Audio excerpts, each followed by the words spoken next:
ठीक है मैम। आयुष ने अभी तक मेरा कोई भी पेपर मिस नहीं किया है, और बाकी सारे लोग तो पता नहीं कितने कितने उन्होंने सिर्फ दिए हैं, but he has never miss papers. Ma'am मैंने भी नहीं किया है मिस। Hello ma'am. मैंने मैम एक भी क्लास भी मिस नहीं की मैम। मानव, कौन बोल रहा है ये? मैम दीपेन, मैम मैंने भी नहीं किया। सुनो तो मैम, मैंने गिनती के 2 करे जब मेरे एग्जाम्स थे, तब करे मैंने।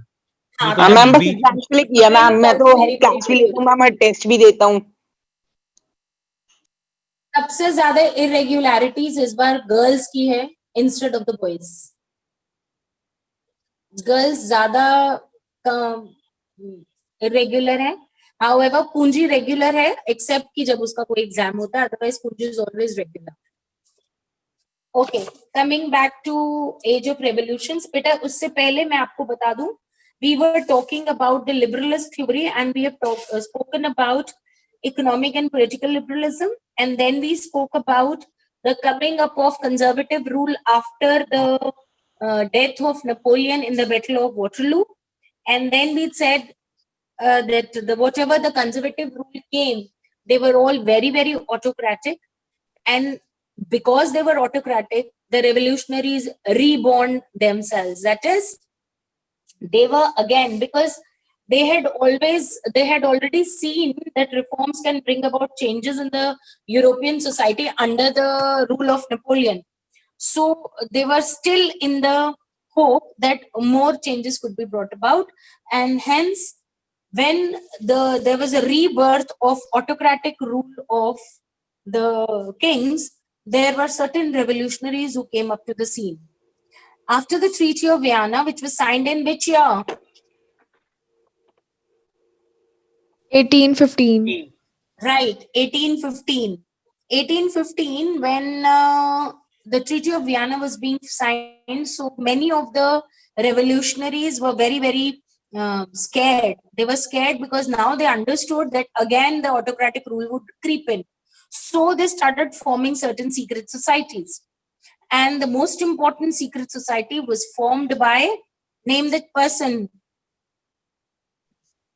Giuseppe Mazzini. Right, Kavya. Right, Ayush. It was Giuseppe Mazzini, who was an Italian. He was an Italian revolutionary and he was born in Guinea. He became the member of a secret society initially, that is Carbonari.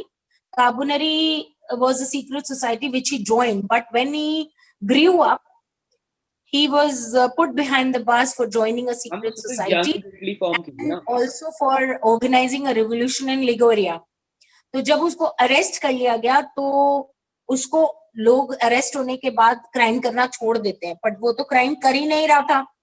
तो जैसे ही उसको छोड़ा गया तो उसको लगा कि उसे और अंडरग्राउंड सोसाइटीज बनानी चाहिए।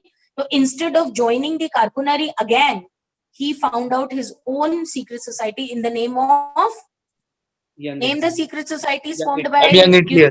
Young Italy. Young Europe. Young Italy was formed in which country, which area? Marseilles. Marseilles. And Young Europe? Bern. Right. These two secret societies he made, and you will know when you will be doing Italian and German unification that these secret societies were also help to Mazzini when he wanted to unify Italy, which was divided into 7 states. So, and Mazzini was constantly in the hope that there will be liberal democracy coming in, and he was also of the hope that these democratic republics would bring in a change in the society. So he opposed monarchy continuously. अब ये तो जो section था ये मजीनी का खत्म हुआ। मजीनी was a revolutionary जो साइड बाय साइड काम चल रहा था। उसके अलावा ये जो कंजर्वेटिव रेजिम्स थी जो पावर में आई थी, उनको ये पता था कि ये रेवोल्यूशन कोई वन टाइम नहीं है, रेवोल्यूशंस होने वाले हैं और लोग अब मोनार्की को खत्म कर ही मानेंगे। इसलिए ईस्टर्न यूरोप में जब रेवोल्यूशन शुरू हुआ, which was controlled by the Ottomans, मैंने आपको बताया था 3 people were controlling the European empire. One were the Habsburgs, the other was the Bourbons, and the third were the Ottomans. ये जो ऑटोमन्स ईस्टर्न यूरोप को rule करते थे, specially Poland, Ireland, ये सारी जगह पे, यहाँ पर जो लिबरल्स थे वो बहुत ज्यादा धीरे धीरे स्ट्रांग होने लगे। यहाँ का जो मिडिल क्लास एलीट था, जो पढ़ लिख गया था, एजुकेटेड मिडिल क्लास था, they were the ones who started propagating the revolutionary ideas among the people. However, 1815 में मैंने आपको बताया ट्रीटी ऑफ वियना हुई, और उसके बाद मैंने आपको बताया कि मजीनी ने बहुत सारी सीक्रेट सोसाइटीज बनाई। उसके बाद फ्रांस में पहला अपहीवल हुआ against the monarch in 1830। Already वो लोग लुइस 16 का रूल देख चुके थे, उसके बाद नेपोलियन का रूल देख चुके थे, और उसके बाद 1815 में उन्होंने अपनी टेरिटरीज को भी डिवाइड होते देखा था, क्योंकि Napoleon had lost the war. तो सभी बिग प्रोविंसेस ने अपने आपस में फ्रांस की टेरिटरीज को डिवाइड कर लिया था और फ्रांस को फोर्टिफाई किया। तो फ्रांस में पहला रेवोल्यूशन हुआ 1830। France was ruled by the Bourbon kings, yes और no? Yes or no? Yes, ma'am. Yep. Yes, ma'am. तो जो बॉर्बन किंग्स थे उनको ये पता था कि लिबरल रेवोल्यूशनरीज पावर में आएंगे और हमें कैसे ना कैसे करके इनकी बातें माननी भी पड़ेंगी। तो जब ये लोग रेवोल्यूशन किया इन्होंने 1830 में, तो कंजर्वेटिव्स ने ज्यादा अपोज नहीं किया और उन्होंने एक्सेप्ट कर लिया कि वो कॉन्स्टिट्यूशनल मोनार्की अडॉप्ट कर लेंगे। उस समय जो कंजर्वेटिव रूलर था दैट वाज लुइस फिलिप, और उस लुइस फिलिप को ये भी पता था कि जो भी कुछ यहाँ होगा, क्योंकि मेटरनिच ने एक बार बोला था when France sneezes everybody the rest of the Europe will catch cold. तो जैसे ही जुलाई 1830 में फ्रांस में रेवोल्यूशन हुआ और लुइस फिलिप ने कॉन्स्टिट्यूशनल मोनार्की के लिए हाँ कर दी, वैसे ही इस जुलाई रेवोल्यूशन का असर सबसे पहले हुआ बेल्जियम में। बेल्जियम जो था वो किसी जमाने में यूनाइटेड किंगडम्स ऑफ नीदरलैंड्स का हिस्सा हुआ करता था। नीदरलैंड्स को अलग कर दिया गया और बेल्जियम उससे अलग हो गया। अपराइजिंग शुरू हुई थी ब्रुसेल्स में, जिसकी वजह से बेल्जियम नीदरलैंड से अलग हो गया और ब्रुसेल्स बेल्जियम की कैपिटल अनाउंस कर दी गई। Netherlands became separated from Belgium. एक अपहीवल तो ये हो गया। सेकेंड अपहीवल हुआ ईस्टर्न यूरोपियन स्टेट में, and that was Greece. India का फर्स्ट सिविलाइजेशन, बेटा इंडिया का ancient civilisation, what is the name of Indian civilisation जहां से हम लोग बने? Indus valley civilisation. Indus valley civilisation. उसी तरह यूरोप का सबसे पहला सिविलाइजेशन ग्रीक सिविलाइजेशन। ठीक है बेटा?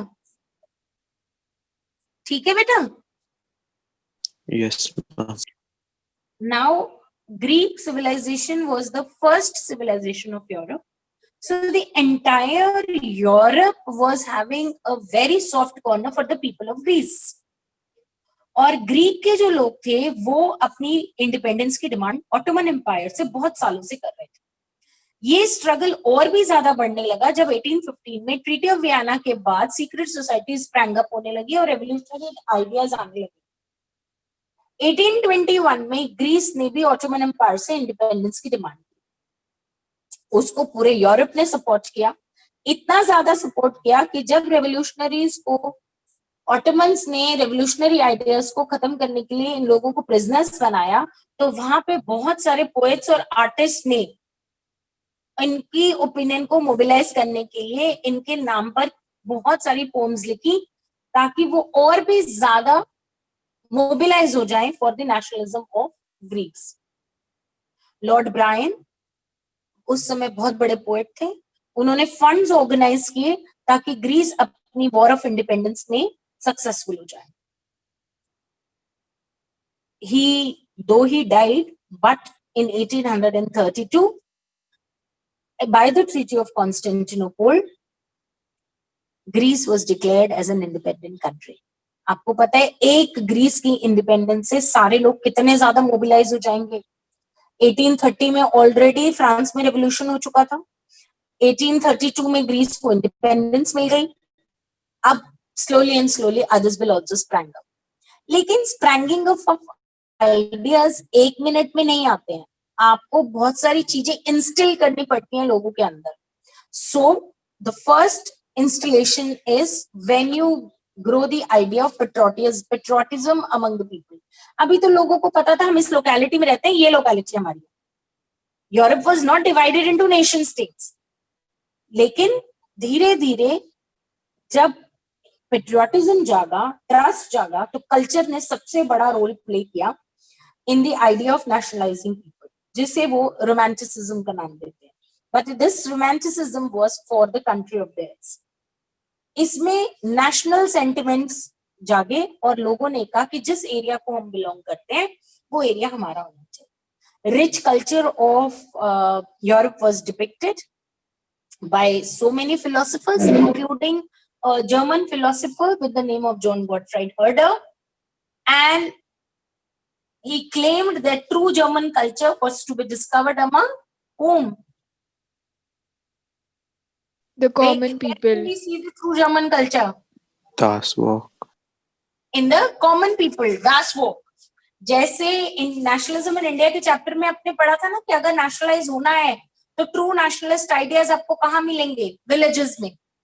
उसी तरह से अगर आपको सच्चा कल्चर देखना है तो जो गॉटफ्राइड ने भी ये कहा कि आपको वो कॉमन पीपल में मिलेगा, दास वोक में मिलेगा और में मिलेगा पोएट्री, डांसेस, सॉन्ग्स, इन सब में. सो ही स्टार्टेड पब्लिक आइडियाज. उसने रिकॉर्ड्स कलेक्ट किए, कल्चर बनाया अपना, लोगों को सुनाया, हर लैंग्वेज में उसने उसको डिपिक्ट किया. उसके बाद जब उसने वर्नाक्युलर लैंग्वेजेस में लोगों तक पहुंचाया तो audiences they became very very happy because there were certain illiterate audiences at that time और illiterate audiences तक पहुंचने के लिए उसने उसको उन्हीं के लैंग्वेज में कन्वर्ट कर दिया. फॉर एग्जाम्पल पोलैंड, आपने ट्रीटी ऑफ वियना में पढ़ा था कि पोलैंड किसको दिया गया था? किसको दिया गया था? Part of Poland was given to Russia. Yes. Guys sleeping? Yes, ma'am. Part of Poland was given to Russia and some to Prussia and Austria also. अब क्या हुआ, जो पोलैंड था वो कोई इंडिपेंडेंट टेरिटरी तो रही नहीं थी, 3 लोगों ने आपस में उसको बांट दिया था. लेकिन अपने कल्चर को जगाए रखने के लिए वो स्लोली एंड स्लोली अपनी लैंग्वेज को लोगों में इनकलकेट करते रहते थे. जो पोलैंड का एक वो था, पोएट था, जो ड्रामेटिस्ट भी था, कार्ल क्रूपनुस्की, वो अपने ओपेराज और म्यूजिक के जरिए लोगों के अंदर नेशनलाइजेशन को बढ़ावा देता था. उसके अलावा लैंग्वेज का भी इस्तेमाल किया पोलैंड के लोगों ने अपने आप को अपनी कॉलोनाइज्ड कंट्री से दूर रखने के लिए. रशिया ने जब पोलैंड को ऑक्यूपाई किया, थोड़ा सा हिस्सा पोलैंड का रशिया के पास था, उसने रशिया ने अपनी लैंग्वेज रशियन पोलैंड के लोगों पर इम्पोज की और उनसे ये कहा कि आप पॉलिश लैंग्वेज में कुछ नहीं करेंगे. अपना रिसेंटमेंट और अपना गुस्सा दिखाने के लिए पोलैंड के लोगों ने चर्च गैदरिंग्स में पॉलिश लैंग्वेज बोलना शुरू कर दिया. चर्च गैदरिंग्स में ऑब्वियसली तुम क्या समझते हो कि रशियन गवर्नमेंट चुप रही होगी, रशियन किंग चुप रहा होगा, वहां के बिशप्स को, वहां के पोप को, प्रीस्ट को, इन सबको उठाकर जेल में बंद कर दिया गया. या फिर सर्दी में, विंटर्स के मौसम में जब बहुत ठंड होती है तब उनको साइबेरिया भेज दिया गया ताकि वो रशिया प्रीच करें, पॉलिश प्रीच ना करें. तो नेशनलाइजेशन, जब आपके किसी व्यक्ति को बाहर भेज दिया जाएगा तो उससे खुशी थोड़े ना होती है, गुस्सा आ जाता है. और वही हुआ, गुस्सा आया लोगों के मन में कि ऐसा कैसे हुआ. और जो सबसे बड़ी चीज है जब आप नेशनलाइज होते हो, दैट इज हंगर. हंगर आदमी से बड़े बड़े काम करा देता है. बेटा जब तक इंडस्ट्रियल रिवोल्यूशन नहीं हुआ था, जब तक जो भी काम करते थे वो वीवर्स करते थे.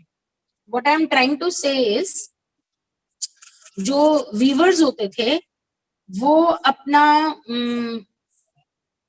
क्या कहते हैं, कलेक्ट करते थे, माल उनसे बनवाया जाता था, वो अपनी कलेक्शन को, अपनी चीजों को लोगों तक पहुंचाते थे और ट्रेडर्स उनसे माल को कलेक्ट कर लेते थे, ठीक है। उसमें रेट वगैरह सबका सब उसका होता था, वीवर का। लेकिन इंडस्ट्रियल रेवोल्यूशन आने से ये जो हैंडीक्राफ्ट था उसका जो डिमांड थी थोड़ी सी कम हो गई। अब क्योंकि डिमांड कम हो गई इसलिए people were getting very angry. अब वीवर्स को वो सब कुछ नहीं मिल रहा था और लोगों से वो लोन ऑलरेडी उठा चुके थे। तो जब वीवर्स को अपनी मनपसंद प्राइसेस नहीं मिल रहे थे कॉन्ट्रैक्टर से, तो उनका गुस्सा बढ़ता गया, क्योंकि उनको फायदा नहीं नुकसान हो रहा था, और इतना नुकसान हो रहा था that they were not getting enough to eat at their places. उनको बार बार थ्रेट्स मिलते थे, उनको मारा पीटा जाता था। इसलिए रेवोल्यूशनाइज हुए, वो इन कॉन्ट्रैक्टर्स के घर में घुस गए, उनके सारे विंडो पेन्स वगैरह सब तोड़ दिए, घर तोड़ दिया, वहां पर कपड़ा पड़ा था वो उठाकर ले आए और कॉन्ट्रैक्टर्स डर के मारे वहां से भाग गए। रेवोल्यूशन ही होता है। बाद में वो सिपाही लेकर खूब सारी वापस भी आए और उन्होंने उन सभी वीवर्स को मार डाला जो इस रेवोल्यूशन में इन्वॉल्व थे। लेकिन अगेन आई विल से, जब रेवोल्यूशन होता है तो मारना किसी भी बात का सोल्यूशन नहीं होता। मारने से रिप्रेशन और भी ज्यादा बढ़ जाता है कटने की बजाय, ठीक है। थर्ड टाइप ऑफ रेवोल्यूशन हुआ बाय द लिबरल्स। मैंने आपको 4 रिप्रेशंस बता दिए। फर्स्ट 1830 का जुलाई रेवोल्यूशन इन फ्रांस, उसकी देखम देख बेल्जियम का नीदरलैंड से अलग हो जाना, Greek war of independence, then I spoke about romanticism by John Gottfried and Metternich, and then we spoke about hunger hardship in Silesia, Germany, and now we will talk about liberals. जो liberals Napoleon के आने से पहले political और economic liberty की बात कर रहे थे, इन लिबरल्स ने एक और रेवोल्यूशन किया 1848 में। अंदर ही अंदर रेवोल्यूशंस तो हो ही रहे थे, 1848 में एक और रेवोल्यूशन ऑर्गेनाइज किया। ये जो रेवोल्यूशन था 1848 का, ये एजुकेटेड मिडिल क्लास के लोग थे जर्मनी के और फ्रांस के, जिन्होंने से ऑर्गेनाइज किया। फ्रांस का जो मोनार्क था उस समय, उसने एक्सेप्ट कर लिया कि मैं कॉन्स्टिट्यूशनल मोनार्की को एक्सेप्ट कर लूंगा। धीरे धीरे बाकी पार्ट्स के यूरोप में भी सबने सोचा कि हम एक्सेप्ट कर लेंगे और नेशनल यूनिफिकेशन की भी बात होने लगी। लेकिन जो वो चाह रहे थे उस तरीके का कोई भी कॉन्स्टिट्यूशनल मोनार्की एस्टैब्लिश नहीं हो पाई, क्योंकि जब national assembly, German national assembly में, ये फ्रैंकफर्ट पार्लियामेंट में सारे के सारे लोग इकट्ठे हुए और बड़े फेस्टिव मूड में थे कि अब तो सब लोग कॉन्स्टिट्यूशन बना लेंगे, सब कुछ हो जाएगा। तो 831 रिप्रेजेंटेटिव्स को इलेक्ट किया गया और ये लोग सोचे कि हम अपना कॉन्स्टिट्यूशन बना लें। जब वो कॉन्स्टिट्यूशन बनाने ही वाले थे और फ्रेडरिक विलियम 4 को क्राउन पहनाने वाले थे, उसने रिजेक्ट कर दिया और बाकी जितने भी मोनार्क्स थे उनके साथ ज्वाइन हो गया और उसने कहा कोई कॉन्स्टिट्यूशनल मोनार्की नहीं बनेगी। उसने सभी वर्कर्स की, पीजेंट्स की, सबकी डिमांड्स को पुट डाउन कर दिया। जब रेवोल्यूशंस होते हैं तो ऐसी बातें सुनने को मिलती है। पहले वो बिल्कुल रेडी था, लेकिन जब उसको लगा कि अब मेरा साइड ज्यादा हैवी है, ये लोग तो फेस्टिव मूड में है, तो उसने सारे मोनार्क के साथ मिल गया और कह दिया मुझे कोई कॉन्स्टिट्यूशन नहीं बनाना। विमेन को तो पहले ही कभी राइट नहीं मिली थी, उनको ना कभी कहा गया था कि तुम रेवोल्यूशन में शामिल हो जाओ, ना उनको पहले भी कुछ मिला। तो उनको लगा कि हमें अपने खुद के एसोसिएशंस बनाने की जरूरत है, हमारे लिए कोई कुछ नहीं करेगा।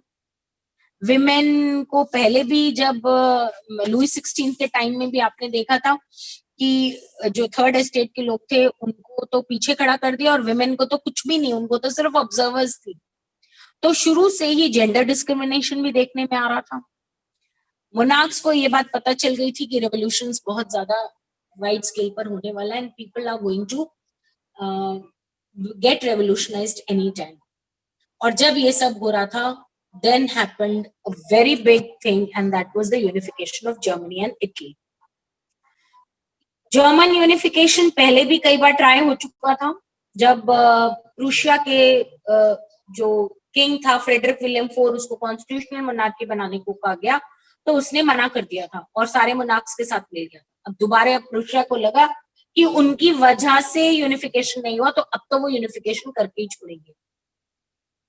1848 का रेवोल्यूशन उनको पता था उनका अनसक्सेसफुल रहा है, तब उन्होंने अपना एक चीफ मिनिस्टर अपॉइंट किया, ओटो वन बिस्मार्क, जो मेन पर्सन बना प्रूशियन आर्मी के साथ और ब्यूरोक्रेसी के साथ मिलकर। उसने कहा कि मैं जर्मनी को यूनिफाई करूंगा। 7 साल में 3 लड़ाइयां लड़ी जर्मनी ने, ऑस्ट्रिया के साथ, डेनमार्क के साथ और फ्रांस के साथ, क्योंकि 1815 का जो ट्रीटी ऑफ वियना था उसमें ऑस्ट्रिया, डेनमार्क और फ्रांस को जर्मनी का काफी हिस्सा मिला था और जर्मनी इन्हीं के अंडर कंट्रोल था। 7 साल की इन 3 लड़ाइयों में प्रूशिया की विक्ट्री हुई और 1871 में जर्मनी यूनिफाई हो गया और विलियम I को जर्मनी का एम्परर डिक्लेयर कर दिया गया। 18 जनवरी 1871 असेंबली बुलाई गई। प्रूशिया का जो मिनिस्टर्स थे, इंपॉर्टेंट मिनिस्टर्स, उसने उनको ज्वाइन किया। Obviously chief architect was auto von Bismarck, तो उसको तो बुलाना ही था पैलेस में, वर्साइल्स के पैलेस में उसे बुलाया गया और कॉन्स्टिट्यूशनल मोनार्क काइजर विलियम को बनाया गया। जर्मनी जरूर 3 लड़ाइयां लड़कर यूनिफाई हो गया, मॉडर्नाइज की गई करेंसी, बैंकिंग वगैरह सब कुछ मॉडर्नाइज किया गया, प्रूशियन मेजर्स यूज किए गए और जो जर्मन मॉडल था वो सारा का सारा चेंज कर दिया गया। बट इट डजंट मीन कि जर्मनी की यूनिफिकेशन से और कोई यूनिफाई नहीं होगा। Same thing happened in Italy also. Germany unify हुआ 1871 में। इटली यूनिफिकेशन तभी से शुरू हुई जब मजीनी ने सोसाइटीज तब से पीछे पड़ा हुआ था कि किस को यूनिफाई कर दे। जर्मनी 30 और इटली 7 स्टेट्स, और इन 7 स्टेट्स में से सर जिस तरह वहां का chief minister auto von Bismarck था, इटली का चीफ मिनिस्टर कौन था? Count Cavour. काउंट कैवियोर। उसका पूरा नाम काउंट कैवियोर है, काउंट कैवियोर था और ही थॉट ही विल यूनिफाई। उसकी एक प्लस पॉइंट था कि काउंट कैवियोर को फ्रेंच बोलनी आती थी, और मैंने आपको बताया था जब मैं आपको बार शेयरिंग पढ़ा रही थी, उस टाइम पर फ्रेंच बोलना और पढ़ने का मतलब होता था द मोस्ट इलीट पर्सन, और इसलिए उसने बड़ी टैक्टफुली फ्रांस के साथ ट्रीटी साइन कर ली काउंट कैवियोर ने, और फ्रांस के साथ मिलकर ऑस्ट्रिया को डिफीट कर दिया 1859 में। फ्रेंच बोल बोल के फ्रांस को अपनी साइड कर लिया। उसके बाद वहां की जो सिविलियन पॉपुलेशन थी, उन्होंने अपने आप को वॉलंटियर किया गिउसेप्पे गैरिबाल्डी के अंडर कि हम भी इटली को यूनिफाई करने में हेल्प करेंगे। 1860 में ये वॉलंटियर्स गैरिबाल्डी के साथ साउथ इटली पहुंचे and succeeded in supporting getting the support of वहां के लोकल पॉपुलेशन, और वहां से स्पेन को भगा दिया और साउथ इटली और किंगडम ऑफ 2 सिसिलीज भी इटली के पास आ गया। स्पेन भी चला गया, उन्होंने ऑस्ट्रिया को भी हरा दिया। उसके बाद 1861 में उन्होंने उस समय विक्टर इमैनुअल II जो इटालियन प्रिंस था उसको यूनिफाई इटली का राजा बनाया, और वहां के पीजेंट्स बहुत खुश हुए क्योंकि लोकल पीजेंट्स की मदद से ऐसा हुआ था, and they heard the voice La Italia which means Victor Emmanuel's wife, that is long live Italy. पर उनको लगा कि इसका मतलब है विक्टर इमैनुअल की वाइफ का नाम ला इटालिया है, जिससे उनको लगा कि उसकी जय जयकार करनी है। उसी तरह से यूनिफाई हुआ ब्रिटेन, पर ब्रिटेन की यूनिफिकेशन उनके जैसी नहीं थी। जो यूनाइटेड किंगडम ऑफ ब्रिटेन बना, वो फोर्सफुली ब्रिटेन ने आसपास की टेरिटरीज को अपने अंडर करने के लिए किया, जबकि वो उसकी टेरिटरी थी ही नहीं। They used to speak a different language. Britain में इंग्लिश बोली जाती थी, जबकि वो जो एरियाज कंट्रोल करना चाहते थे वो वेल्श, स्कॉटिश और आयरिश थे। उनका अपना कल्चर था, अपनी पॉलिटिक्स थी। लेकिन ब्रिटेन को तो बहती गंगा में आग धोने की आदत है। उन्होंने तो बहुत सारी कॉलोनीज को कंट्रोल किया हुआ ही था, and now they wanted to control this particular 3 regions also. इनकी प्रॉब्लम क्या थी? ये जो नेशंस थे ये आपस में बटे हुए थे। इंग्लिश पार्लियामेंट हमेशा डिवाइड एंड रूल पॉलिसी में रहा और उन्होंने ये सोचा कि हम इनको ऑक्यूपाई कर लेते हैं। स्कॉटलैंड में 1707 में उन्होंने स्कॉटलैंड के साथ एक एक्ट ऑफ यूनियन साइन किया और उसके बाद United kingdom of great Britain बना लिया। स्कॉटलैंड पर उन्होंने जबरदस्ती अपना कल्चर इंपोज किया। स्कॉटलैंड ने उस समय थोड़ा सा रिप्रेशन दिखाया, बट देन अपनी आइडेंटिटी उनकी छूट गई बिल्कुल पीछे। उनके सारे पॉलिटिकल इंस्टीट्यूशंस को सप्रेस कर दिया गया। कैथोलिक्स जो स्कॉटिश हाईलैंड्स में रहते थे उनको बहुत ज्यादा रिप्रेशन फेस करना पड़ा, क्योंकि उस समय ब्रिटिश ऑलरेडी प्रोटेस्टेंट्स हो चुके थे। Christians are divided into Catholics and the Protestants. तो जो स्कॉटलैंड के स्कॉटिश हाईलैंड्स में कैथोलिक्स रहते थे उनके साथ ब्रिटेन ने बहुत खराब व्यवहार किया। उनको उनकी अपनी ही लोकल लैंग्वेज बोलने से मना कर दिया गया और कहा कि अगर आपने ऐसा किया तो आपको पकड़कर जेल में बंद कर दिया जाएगा। ना वो अपनी ड्रेस पहन सकते थे, अपनी कल्चरल ड्रेस, ना ही उनकी लैंग्वेज बोल सकते थे। और बहुत सारे जो उनको अपोज कर रहे थे उनको उस कंट्री से बाहर निकाल कर फेंक दिया गया। आयरलैंड में भी कुछ ऐसा ही हुआ। आयरलैंड में 2 तरीके के लोग रहते थे, कैथोलिक्स और प्रोटेस्टेंट्स। ब्रिटेन ने उन्हें डिवाइड कर दिया। प्रोटेस्टेंट्स को प्रॉमिस किया कि वो अब जो है आयरलैंड को एक प्रोटेस्टेंट कंट्री बनाने में उनकी मदद करेंगे। कैथोलिक्स ब्रिटिश के डोमिनेंस को बिल्कुल नहीं सह रहे थे, गुस्से थे बहुत ज्यादा। लेकिन जब रिवोल्ट हुआ तो कैथोलिक्स हार गए और forcibly northern Ireland was given to United Kingdom and this way एक नया नेशन बनकर तैयार हुआ ब्रिटेन का, which was known as United Kingdom of Britain under the British Flag Union Jack, और उनका नेशनल एंथम बना God save our noble king. वो नेशंस जो इंडिपेंडेंटली एक्ट कर रहे थे, फोर्सिबली ब्रिटेन ने उन्हें अपने अंडर कर लिया। राइट एंड चिल्ड्रन, एलिगोरी वाला पार्ट बहुत इजी है, वो आप अपने आप से कर सकते हैं आई सपोज। उसके लिए मुझे आपको कराने की जरूरत नहीं है। Different allegories of Germany, Italy, Germany and France, इनके सिर्फ नाम लर्न करने हैं और सिंबॉलिक अचीवमेंट्स करनी है जो पेज नंबर 24 पे है। मेरा मेन पर्पस है लास्ट पार्ट कराना आपको, नेशनलिज्म एंड इंपीरियलिज्म। इतनी सारी कंट्रीज कॉन्स्टेंटली राइज हो रही थी और यूनिफाई हो रही थी। सबसे बड़ा नेशनलिस्ट टेंशन शुरू हुआ ईस्टर्न यूरोप में, which was ruled by eastern Europe was ruled by, so गए सब, मैं बोले जा रही हूँ सब सो गए गाइस। तो I should finish the class जब आप सब सो रहे हैं तो। Wow, ma'am answer shall I leave children? Ma'am answer नहीं आ आंसर याद नहीं आ रहा था। आंसर याद नहीं आ रहा। Eastern Europe was ruled by the Ottomans, अभी बताया था मैंने आपको। जो ईस्टर्न यूरोप था वो ऑटोमन्स रूल करते थे, they were known as the Balkan states.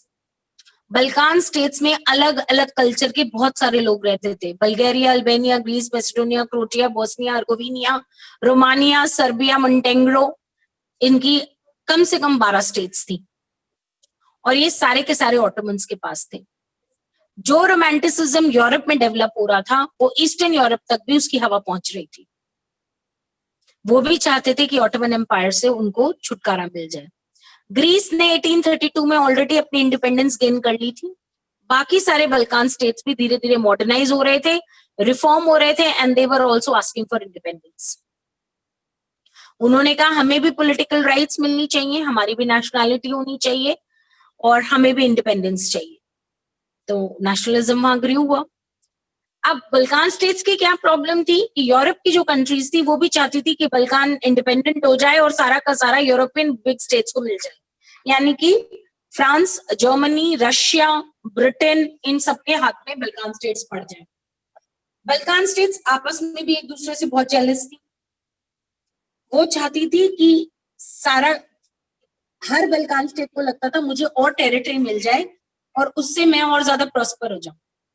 मतलब बल्कान्स की दो तरफा लड़ाई थी, एक यूरोपियन कंट्रीज के साथ जो बल्कान को ऑक्यूपाई करना चाहती थी और एक दूसरे के साथ, क्योंकि सब अपने आप को बड़ा बनाना चाहती थी। जब लड़ाई ज्यादा हुई among the European countries of Russia, Germany, England and Austria-Hungary, it led to the First World War because they all wanted the Balkan Peninsula. इसका मतलब ये है नेशनलिज्म जब होता है और सबसे ज्यादा वही होता है जहां पे इंपीरियलिज्म होता है। जब आप बिना किसी के मर्जी से उसकी कंट्री को ऑक्यूपाई करते हो तो वो कंट्री नेशनलाइज हो ही जाती है। और ये नेशनलिज्म ने इतना बड़ा रूप ले लिया that it led to the First World War in 1914, which was way for Balkan states to be under the European countries. Europe में नेशनलिज्म राइज कर रहा था तो every European state wanted to control more and more territories to become more and more powerful. Is that clear? Is that clear? Children, Yes, I have ma'am. done this Yes, chapter ma'am. now for the third time. I will not repeat the chapter. Kindly prepare it. अगर आपको लगता है कि आप Friday तक इसको prepare नहीं कर सकते हैं तो मुझे आज ही बता दो, हम फ्राइडे को नहीं कर लेंगे, हम मंडे को टेस्ट कर लेंगे। मैम मंडे को ले लो। मैं फ्राइडे को ग्लोबलाइजेशन ऑनलाइन पढ़ा देती हूँ आपको, क्योंकि सबको इकोनॉमिक्स के उस चैप्टर में प्रॉब्लम आ रही है ग्लोबलाइजेशन वाले में। So let's do globalisation on Friday. Do you understand what I am saying? Yes, We'll ma'am. do Yes, economics ma'am. globalization on Friday and Monday I will take Europe का test. Okay, ma'am. ठीक है? ठीक है? Okay, ma'am. Yes, ma'am. Yes, ma'am. हो सकता है कि मैं मंडे वाला टेस्ट मॉर्निंग में रख लूं। मैम मॉर्निंग में स्कूल की क्लासेस होती है अब। हाँ, Morning कितना में लेते हैं सब लोग स्कूल की क्लासेस? ये तो रेखा मैम मैम को नहीं बहुत लेते, ले लो मॉर्निंग मैम लेते हैं मैम, स्कूल कौन वाले लेते हैं? छोड़ते हैं। दिपेन मैम लेता है और मैम डेवी, मैम टीचर ही डेवी। मैम मैं नहीं लेता, मैम मैं नहीं अरे लेता। मैम मार्क कर देती है। मैम लेते हैं एनीवेज मैम। क्या सब लोग 1 o'clock या 1:30 तक फ्री हो जाते हैं? मैम 1:30 तक खत्म होती है। 12:45 हो जाते हैं मेरी। 1:40 तक खत्म होती है। कोई कह रहा है 12:40 पे खत्म होती है, कोई कह रहा है 1:40 पे खत्म होती है। कुछ पता भी है तुम्हें? मैम भाल भारती की 1:30 तक खत्म होती है। मैम मैक्स अभी मैंने सुना था किसी का 1:45, तो उसके अभी बाद रख फ्राइडे लो। की ग्लोबलाइजेशन के बाद बात करूंगी। बाय ऑल ऑफ नहीं यू तो and good ma'am night. 2 time रख लेना ना, नहीं तो हाँ, एक मैम। मॉर्निंग का रख लेना, एक शाम का रख लेना, सबका हो जाएगा। अब क्लास की रिकॉर्डिंग आयुष आपने की है ना? हाँ मैम। आयुष मुझे सेंड कर देना बेटे, थैंक यू। ओके, या तुम ग्रुप पे सेंड कर दो Ayush. Okay ma'am. Okay, bye all of you, good night.